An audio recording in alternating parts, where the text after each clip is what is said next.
காலையில் 9:10 வேலைக்கு வருவது, ஈட்டியை நீட்டி பிடித்தபடி சுவரோடு சுவராக பள்ளியை போல் ஒட்டி இருந்து விட்டு மாலை 5 மணி ஆனவுடன் வீட்டுக்கு ஓடி விடுவது.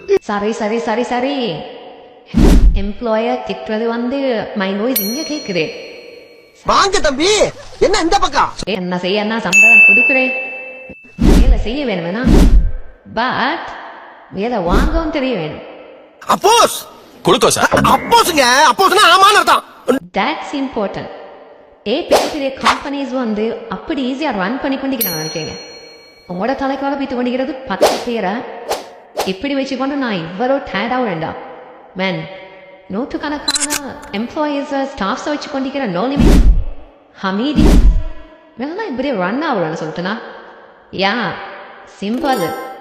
ஈட்டியா பிடிக்க சொல்லி கொடுக்க வேணும். ஓகே, அதை எப்படி சொல்லி கொடுக்குறா? எஸ், அவங்களுக்கான ஒர்க்கை நாங்கள் சொல்லி கொடுக்க வேணும். பட் நீங்கள் உழைப்பாங்க தேவை, அதுக்கு இருக்கிறோம் நாங்கள் உங்களுக்கு ஹெல்ப் பண்ணுறோம். இப்போதே பிஸ்னஸ் கன்சல்டன்ஸை நீங்கள் கன்டாக்ட் பண்ணுங்க. பட் another warning, இது ஸ்ரீலங்கன் ஸ்டாண்டர்டுக்கு இருக்காது. பட் துபாய் பாஸ் இன்டர்நேஷனல் ஸ்டாண்டர்டுக்கு அவங்களோட எம்ப்ளாயீஸ் வந்து பெர்ஃபார்ம் பண்ணுவாங்க. வீக் கேரண்டி கேட்டுச்சா?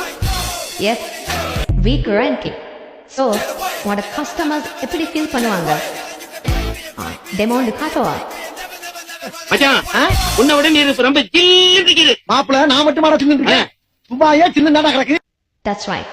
அப்படி ஃபீல் பண்ணுவாங்க.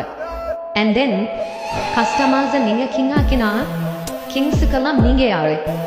த பிகஸ்ட் கிங். எஸ், ஸோ இப்போதே கண்டக்ட் பண்ணுங்க. இன்னும் 10 வருஷம் வெயிட் பண்ணுவானா? Good luck. ஏடா மாப்பிள்ள, துபாய் ரோட பத்திரிக்கா நீ? மாப்பிள்ள, அந்த ரோட அப்படியே உத்து பார்த்தோம்னா மூஞ்சி தெரியுதா? மூஞ்சி அப்படியே அங்கனக்குள்ளேயே சேவிங் பண்ணி தலை சீவி பவுடர் அடிச்சு விபூதி பூசி பொட்டு வச்சுக்கிட்டு அப்படியே ஒரு வாரம் சோத்த ரோட்ல கொட்டி குழம்புகளை ஊத்தி குழச்சி அடிக்கலாம்.